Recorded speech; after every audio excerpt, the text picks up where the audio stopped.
In today's episode, my opinion of what we should all do as user experience professionals when it comes to releasing new products, features, and services.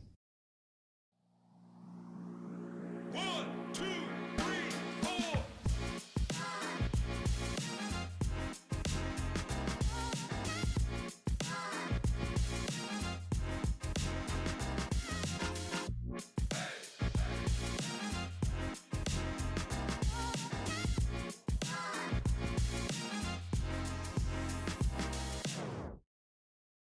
Hi, everyone. Most certainly, no UX and AI digest today. I'm switching the UX and AI digest for this episode, which is an opinion episode. And please excuse me in advance for the eventually ranting oriented episode. Because I want to share what I do think about some of the process that is being done, or most precisely not being done, not being conducted as user experience professionals. And it's with a little bit more than 10 years, maybe 11 years of experience that I am observing this thing. So, what I'm about to talk about today is what I think should be done at all times when you are evaluating your feature slash product slash technology with your users and that you're coming back with some results. So, first, the observation. So just a reminder about the definition of user experience, more or less. It has to do with all the emotions, thoughts, perceptions, sensations that someone has before, during, and after interacting with something. And here I want to remain as broad as possible, something. So, as you can see in this definition, we are talking about many things: sensation, perception, and so on and so forth. And so this is collectively labeled as experience. And so that's why we are using the term user experience. So that's the experience of a user. And so once we define those terms, we can think about, okay, how can we define further experience? Experience can be conceptualized at various levels, and at least one way of understanding it better is probably the process through which we experience something. So I'm a little bit biased because I did a neuroscience degree, so I know a little bit. I'm not an expert, but I know a little bit about the process of perceiving something,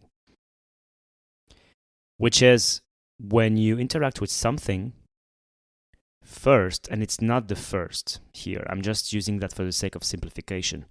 First, you feel that something. So for instance, if I want to interact with my computer, first I do see it. I see it, but I don't know that I see it. I just perceive it.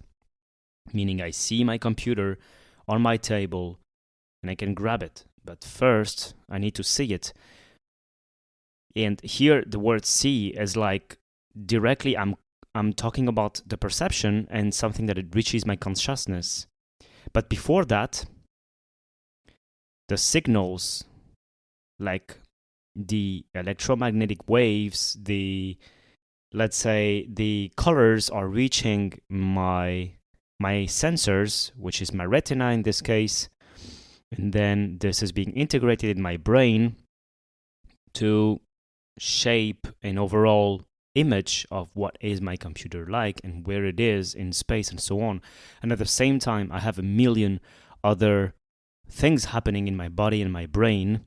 And I also have memory playing.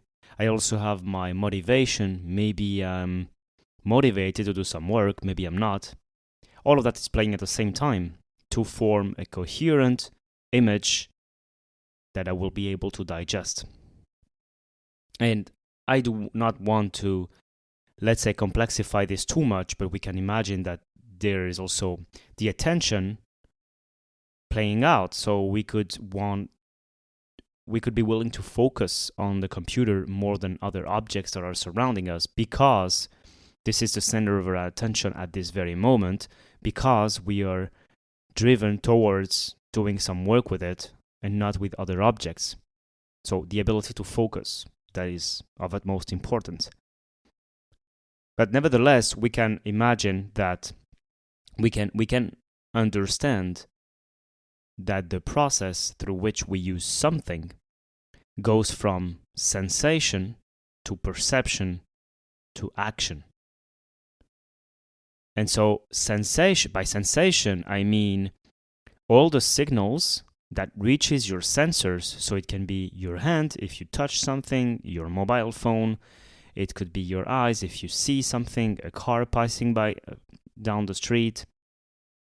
It could be your ears, you hear something. So that's the signal reaching the sensor. But then, when the signal reaches the sensor, of course, it's not yet integrated, and that happens very, very, very fast. So there's an integration playing in your brain, and then all of that is starting to make sense. Why am I saying all that? And so I'm sorry for this kind of side note, but why am I saying all that? It's because this is important when we consider user experience. We are measuring and we are trying to evaluate how people interact with technology. So let me try to complexify this a little bit further. If I use a new software as a service to accomplish my task, that means I would have had to first sense it, then perceive it, then act on it.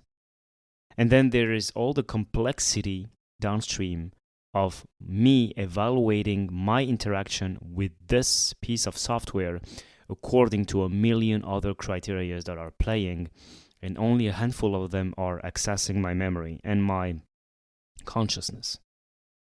So for instance, if I use an app, I am able to say probably that this is XYZ amount of useful, or this is XYZ amount of intuitive. But based on what criteria? Because there are a million, that can play out and inform my final judgment. Let me give you a real example. When you eat a dish and that you like it, are we able to say why? Or are we able to say why not? Sometimes. Not every time. And sometimes the dish is kind of complex, and so we don't have the training to be able to identify and to separate all the criteria that lead to your liking. But ultimately, you liking this dish has some explanation behind. Ultimately, it's because it resonates with your taste, and ultimately it plays with the sensors in a given way. But for it to play with the sensors in a given way, it means it was conceived in a way that resonates with you. So that's all the goal of, let's say, making products that suit users' needs and that fit their expectations. But there are several levels to that. There is the sensations one, there is the perception one, there is the cognitive one. We can think about Maslow's hierarchy of needs. So there are multiple levels through which you can, let's say, please a user. And for instance, if I use a software for accomplishing my job, well, maybe I will put more emphasis on it being reliable, secure, useful, and usable than it being beautiful. Certainly, but at the same time, I do have things that I base my evaluation upon. That's really important to have in mind. Let's say we consider A doctor. A doctor is trying to make a medical diagnosis of XYZ, how can I say, disease. They need to use some tools to assist them. They need to, or if not, like, we are entering the field of doing medical diagnosis without any tool, and this is very complicated and so on. That's why tools were developed. So at some point, you need to use tools. It could be radio imagery, it could be a stethoscope, it could be anything. So you use tools, and then based on the information you gather, you are able to make a diagnosis. So let's imagine right now that we develop new software as a service or whatever, a software to assist and to help the clinician make his diagnosis. The clinician will think, okay, how does that software look? Can I drag this window here and that window there because I need to compare X imagery with Y imagery? So I need to be able to compare, and I need to be able to visualize, for instance. Or here I need to be able to put some notes. So here the criteria of usability will play. But that manifests this usability in concrete ways. Usability means something for this person at this moment in time. It's not just usability, yes, but there are things behind this term, usability. And so then we imagine that we want to answer the needs of this clinician through other means, or probably we want to answer more needs. So let's say instead of having to drag windows around to visualize all the tumors and so on, well, we can have it through a chatbot with AI embedded. And this chatbot will provide the answers to the clinician. And so we can think, oh yeah, it does give the answer. It's way quicker because we have less tasks to perform as a user, or it takes less time, and so on and so forth. So there are criteria. We are able to compare probably the chatbot use from this new state to the previous actions.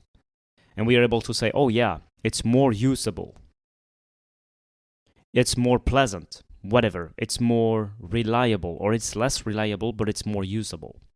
Yes, we are able to compare that, but we do so because we have, or at least the user, when we evaluate, has reasons to believe so.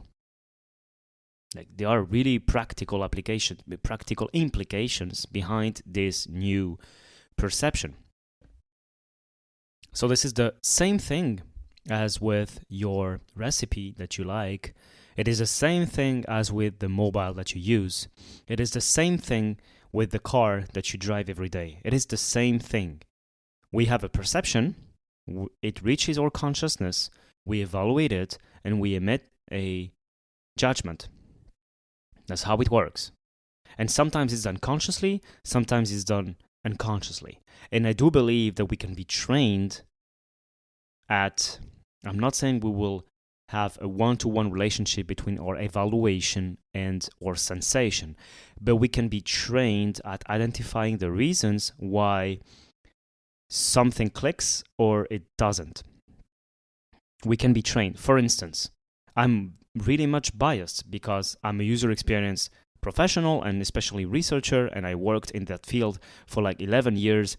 There are a lot of things that don't click with me and that do click with me, and it's not an overall judgment of the technology that I do or the products. It's I am able to explain the whys to some people, and I could go on rant mode for like an hour to someone speaking about why the iPhone is not behaving XYZ properly, or why the metro architecture is probably suboptimal, because all of the details, let's say I have a tendency to analyze, and I have a tendency to dive deeper when it comes to user experience. But that's probably because I was trained to do so, and I do believe that everyone could be. And even if you're not an experienced professional, user experience professional, probably you do have this ability. Some of us are really picky when it comes to our experiences. But what I'm referring to today is that it's possible to emit an evaluation, to have an evaluation of something and know the reasons why. So I can say, yeah, I like this dish, and I'm able to say why I like this dish or why I don't like this dish. And this is of utmost importance. Okay, why am I telling you that? I'm again a bit biased because I did my master's degree in neuroscience, but more precisely, I did it with a specialization in sensation, sensory evaluation. So that means that the specialization was how can we extract the sensation from the perception? Meaning, how can we isolate when someone says, well, this dish is pleasant? How can we isolate that it's because it has a creamy texture, or that it's because it has a pleasant smell or whatever? And even if we say pleasant smell, what does that mean? Is it minty? Is it cinnamon? Whatever. I don't know. And this is from a while back. But, it's the ability to isolate. And you will tell me, well, we are not robots to be able to isolate everything at all times. And I'm not saying that, but let me give you an example of why that's possible. On Earth, there are some people who are paid to do that. For some things, for some areas. With wine industry, for instance, we have, I don't know how that's called in English, to be honest. I know only a French name. But we are people who are professionals at describing the wine. Not saying if it's pleasant or not, describing the wine with sensory qualities. And we also have people able, I worked in the automotive industry for some time, to describe the sensory qualities of a motor in a car, or with the sound of a door when it locks, and so on and so forth. Now let me ask you a question. How do you think that Coca-Cola recipe came to existence this way? How do you think that you like XYZ yogurt the way you do? It's because the recipes, especially with food, but also perfumes, we can think of perfumes. Like, we have distinct teams. We have the teams in charge of evaluating how it is perceived end of process with someone. Do you like it or not? That's it, more or less. I'm over-exaggerating and oversimplifying. But we ask people, do you like it or not? We see if they buy it or not. That's it. Or if they consume it or not. That's the end vanity metric, let's say. But behind that, behind the surface, behind the iceberg, beneath the tip of the iceberg, we do have all the conception, all the design. And it looks like what I'm saying is really, really basic and is really like obvious, but it doesn't seem like it. I have been working in the user experience field for over 11 years, and there are some basic things that I'm not seeing, really. So, okay. If you make a yogurt, or if you make the new Coca-Cola competitor, you will have to tell if this recipe is being liked or not, first and foremost. But you would have had a process to reach that end product. And so if this thing is not being let's say, consumed or liked or whatever by the user, by the customer, you will need to know why, so that you can come back to it and make the necessary adjustments. You need to know the why. So if it's because your target doesn't like yogurts and you are making a yogurt, well, okay, That's a pretty obvious reason.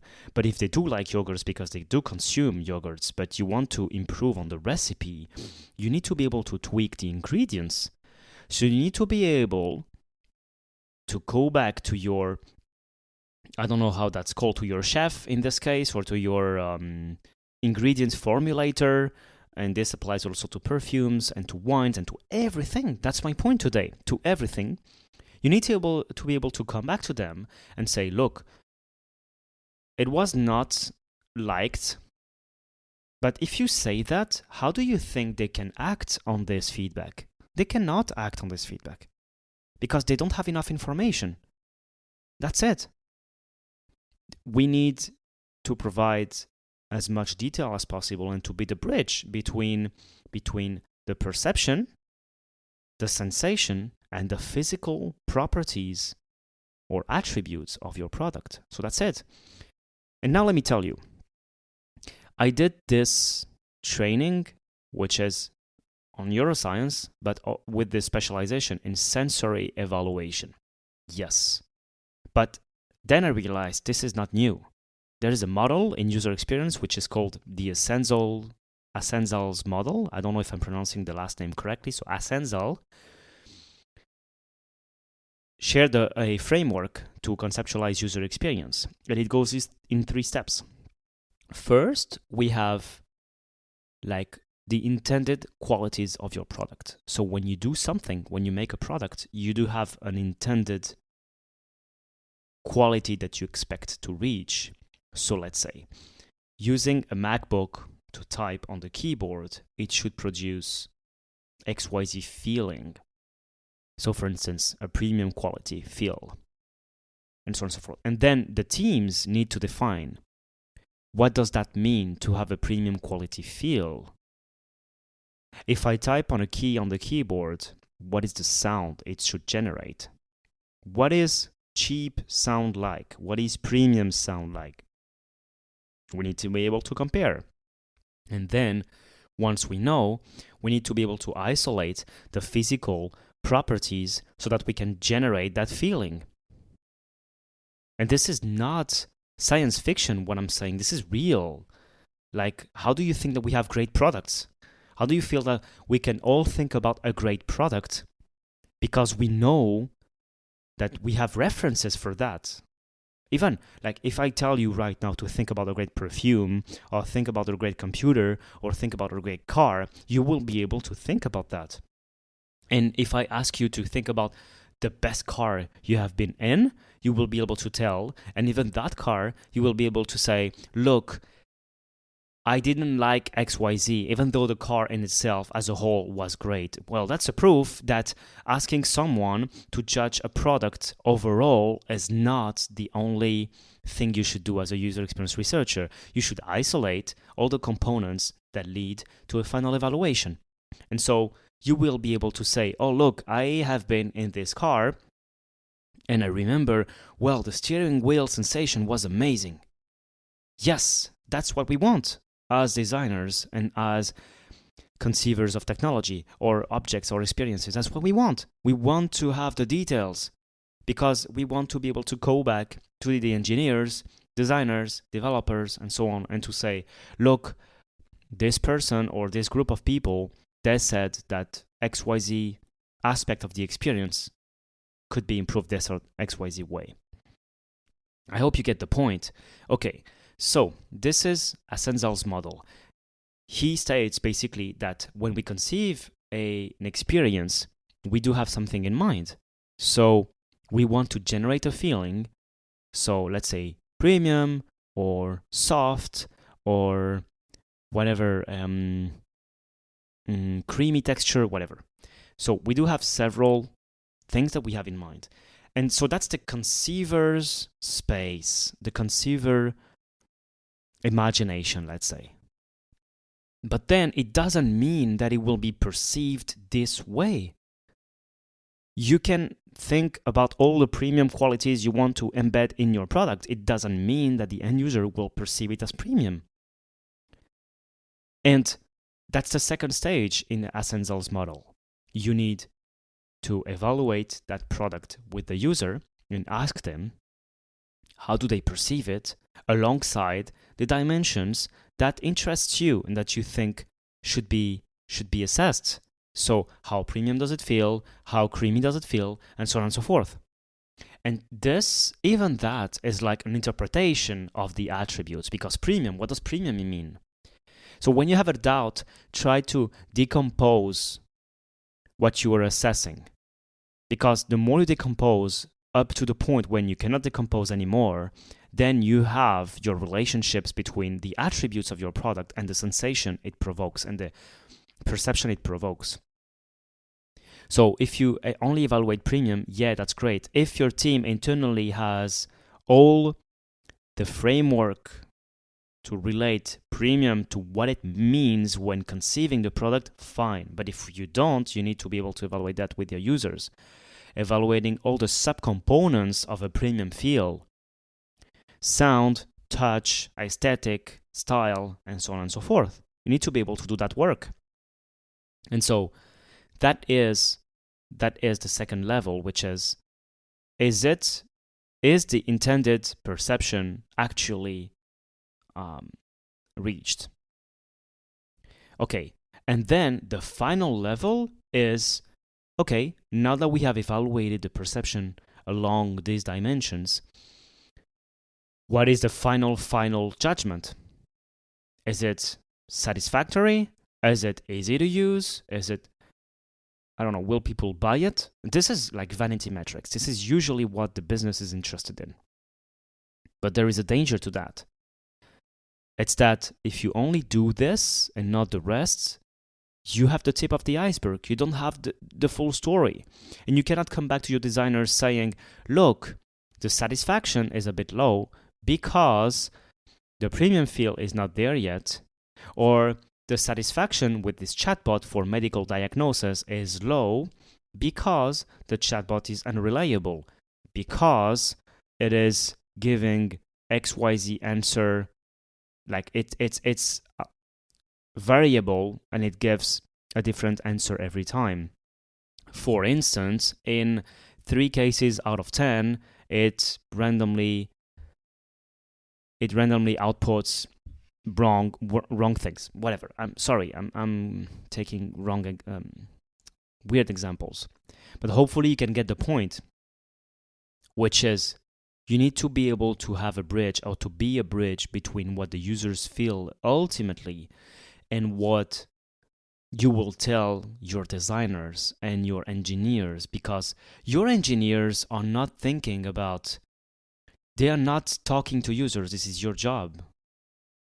Your engineers need to be able to know, okay, what is the sound that I should output here in my car? For electric cars, we have ways now there are ways to change the sound that it makes, because the motor doesn't make as much sound. So for safety purposes, when a car passes down the road, the car needs to have a sound on top so that people hear that a car is coming.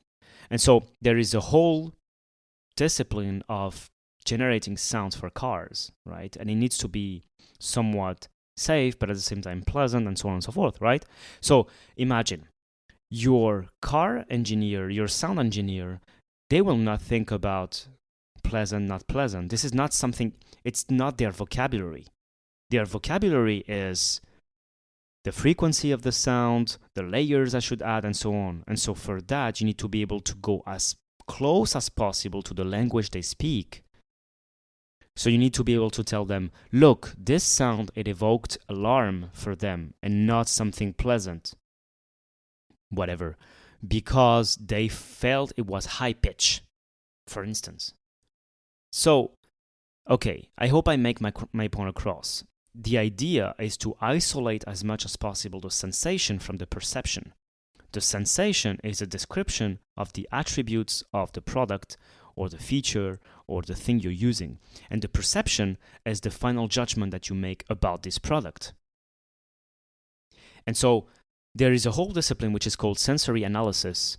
And this is something that we oftentimes know in some other areas, like the wine, like let's say perfumes, all of these things, because we naturally understand that the people, let's say, evaluating how it is perceived, and they are the people formulating things like in a lab. We oftentimes conceive them in a lab, like they tweak a little bit the ingredients, they change a bit the proportions, and then it changes the overall aspect. Well, but this is a caricature, of course, because this is real, and this is an example that we oftentimes think of, but it can apply to everything, And if you don't have clarity right now or what direction you should go in when you change your product, it's because you have not identified all the attributes that contribute to the final perception. That's it.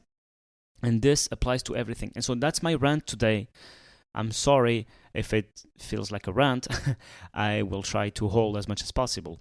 But yeah, it does apply to everything, whether you're doing a software as a service or a physical product or a dish or a perfume or anything else. It does apply to everything. You need to be able to distinguish. And so, as I said, this is a discipline called sensory analysis. You don't need to be a sensory analyst to do that. It's just a question of when you ask questions to your users, like please do not only ask if they are satisfied or not. Please do ask about more things, like the attributes. And it can be done qualitatively, but I would really, really encourage to do it with scales. Because scales, they will give you numbers, and the numbers over time, you are able to use them to track evolution and to make relationships obvious between your attributes.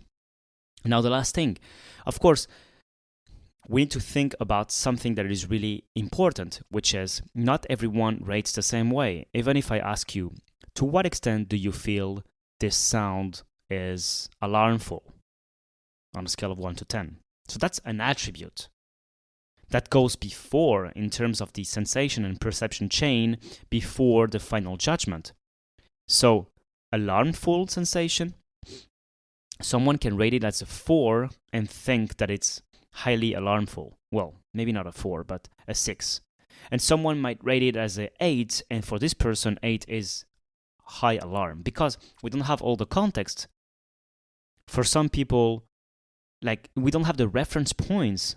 These people sometimes, they have heard in their life sounds that are way more harmful than that, and some others a little bit more harmful, but their reference points are the way they are, right? So there is a whole theory when you administer scales to people.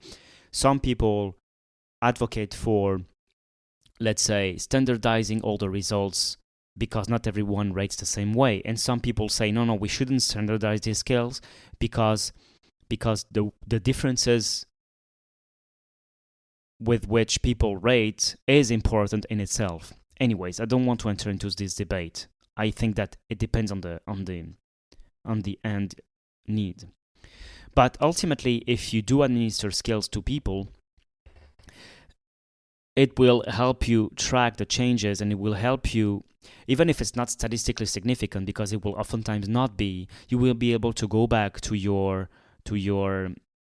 the person in charge of conceiving the technology / product / service, whatever is being used, and to adjust and to tweak the components, because they will have reference points and it will make sense to them. But yes, and then of course all of that begs more questions. So you can be asking, okay, but what are the attributes I should evaluate? And this is the point. So in sensory analysis, as I was saying, not everyone rates the same way if you're not trained. So if you ask someone to rate a wine on some attributes and he's an expert, he will be able to rate. Like, let's say, the color properties, the texture, the taste, and the taste, they will have more attributes. Like, they will have like, how can I say, like a wheel of attributes. And it's the same for coffee. Maybe if you're not familiar, you can look at coffee attributes and you can have a lot of attributes and descriptors. And so that's the first thing. Like, if you're not trained, you will find it difficult to describe something. That's the first thing. I am not able to describe a wine. I'm not a wine professional. I'm not able to describe it. But if you're trained, you will be able to. So that's one thing. The second thing is, once you're trained on how to describe, you can be trained on how to judge. on how to evaluate the presence or absence or the degree to which an attribute is being met. And so you have two steps. First the attributes and then the rating. And then finally, all the people need to agree on these ratings. And so, concretely speaking, that looks like you have a group of people testing things together, and then they fine-tune the ratings accordingly so that altogether they arrive at something coherent. So altogether the group of people outputs a rating on the attributes that is more accurate than the sum of its parts.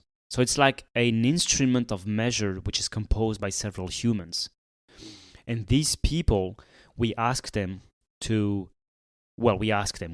them to, let's say, ignore the rest of their perception, the rest of their feelings, the rest of their memory, and so on and so forth, because in the moment, we generate a context that makes it easier. For instance, if you taste a wine, it will be done in a black cup. So that if you only evaluate the taste, you will not evaluate the vision, the visual aspect. So that's an example, of course.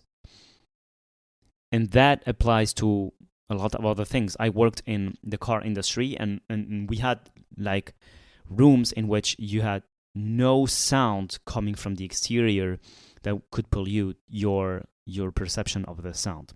So there are multiple aspects. And so you can imagine that the people evaluating the attributes of the product are being trained to be like an instrument. And an instrument should be reliable, should be efficient, should be effective, right? So trained to be an instrument, like if it were a robot, but it's a human. And I think this is important that it is still a human, because we don't have yet robots which have, let's say, the same sensors depth that we have. Like, we haven't reproduced like a human ear or a human tongue, probably, to be able to reverse engineer how something is perceived, or sensed. Anyways, so where do I want to get with all this?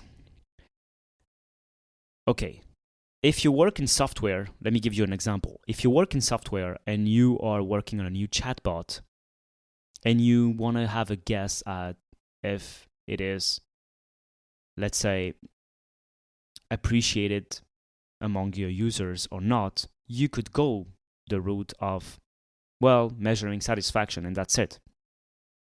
Or measuring intention of use, which I don't like too, because people are really bad predictors at saying if they will use something or not. And you could do that if your guess is, should I use it or not? Should I release that on the market or not? Because at the very first time, this will be your only preoccupation. But imagine you're well established and you want to improve your product. You don't need to ask questions regarding is it liked or not. It's not only that, you need to improve the product. You know the product in itself is liked. You know it fits needs. You know it answers some real problems, but then you need to improve it, like the attributes of this product. And for that, you need to be able to come back to the formulator to tell them, look, XYZ criteria, XYZ attribute, physical sensation should be changed. And my point today is that we tend to do that in some obvious environments, like involving chemistry, like perfumes or wine and so on. But we don't do that in all areas, and it's a pity, in my opinion. It's a pity because we double the efforts doing research studies, we double the time, we do redundant studies because we lack part of the picture. It's like gray areas. It's like if I release a chatbot and my users are saying they don't trust it as much, and then, okay, yes, I go back to the developers of the chatbot and I tell them, well, they don't trust it. They will tell me, Why?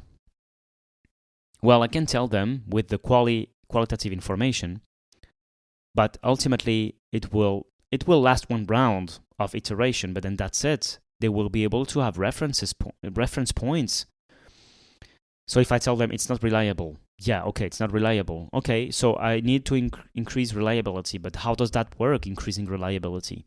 What does that mean, not reliable? So I hope I made my point across. Always try, it depends on the scenario you're in, okay? I want to make this clear. If you're pondering whether you should release something or not because it answers a need or not, maybe you don't need to do that.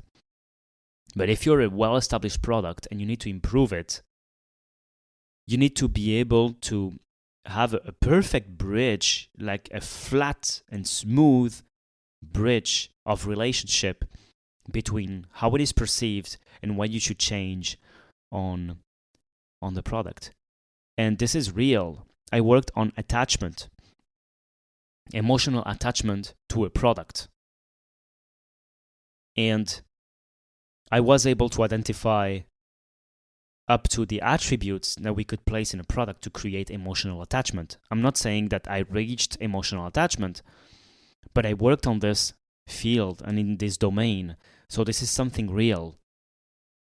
And even if you don't aim for emotional attachment, maybe you aim for usefulness or intention of use or satisfaction and so on. Maybe you aim for that. And so you need to evaluate the attributes of your product. So I'm begging the user experience researchers to do that. And finally, my only point is that you can do that in several ways. If you don't have the means to always recruit, because that there is an important point, which is sometimes we have limited time. Not sometimes, oftentimes we have limited time to do our research with end users. We can only ask them so many questions, such as, well, to what extent are you satisfied with this product? And that's it. Or maybe rate the extent to which you agree with the following statement, and the question is it easy to use? Does it answer your needs?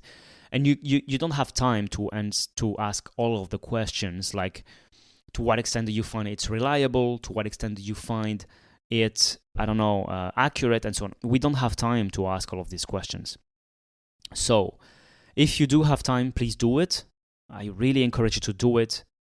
Go down the rabbit hole and ask all of these attributes and make sure you can reproduce this setting across studies so that you have points to compare over time. You can track the evolution and you can go back to your chemists, let's say your chemist, quote unquote, so that they can improve the product.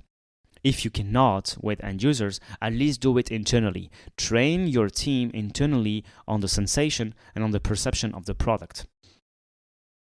Because if not, it will be evanescent. You will tell, oh no, it's not reliable, and that's it. And the team is like, it's not reliable, but they don't know what it means. So then you are shooting up in the air. It's crazy to me to see that only in some industries we do that. So a good methodology is heuristic analysis and attribute evaluation. I don't see this method often.